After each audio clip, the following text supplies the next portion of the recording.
maksudnya kenapa saya mau ngelaporin gitu, karena kok ini cepet banget ya gitu. Kayaknya kok surat edaran dari Bapak Kapolri ini kok tidak diindahkan oleh bapak-bapak kepolisian yang ada di Polresta Banten. Nikita Mirzani dilaporkan Dito Mahendra ke Polresta Serang Kota pada Senin 16 Mei 2022. Selama laporan ditindaklanjuti, Nikita Mirzani merasa proses hukum yang melibatkannya sangat cepat sekali. Nikita Mirzani mengatakan bahwa pada tanggal 1 Juni buat datang ke Polresta Serang, tanggal 3 Juni buat klarifikasi, dan tiba-tiba tanggal 4 Juni sudah SPDP atau surat dimulainya perintah penyidikan.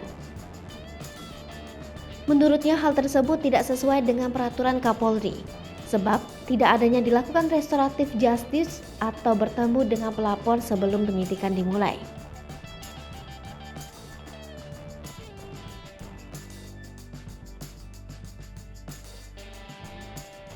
Selanjutnya Nikita Mirzani mengatakan prosesnya sangat ekspres sekali.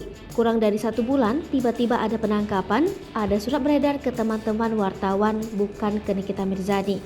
Lebih lanjut, Nikita merasa takut,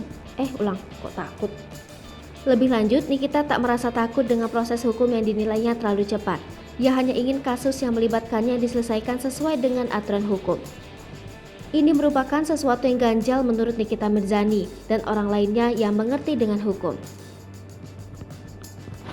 Nikita Mirzani mengungkapkan prosesnya terlalu cepat karena kecepatan dalam menangani kasus penyidikan sehingga tidak pernah restoratif justice. Dan juga, mereka melakukan upaya paksa penggeledahan masuk rumah Nikita Mirzani tanpa izin dari surat pengadilan.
Hai pemirsa Sri Popo TV, jangan lupa komen, like, dan subscribe, serta tonton terus berita-berita terupdate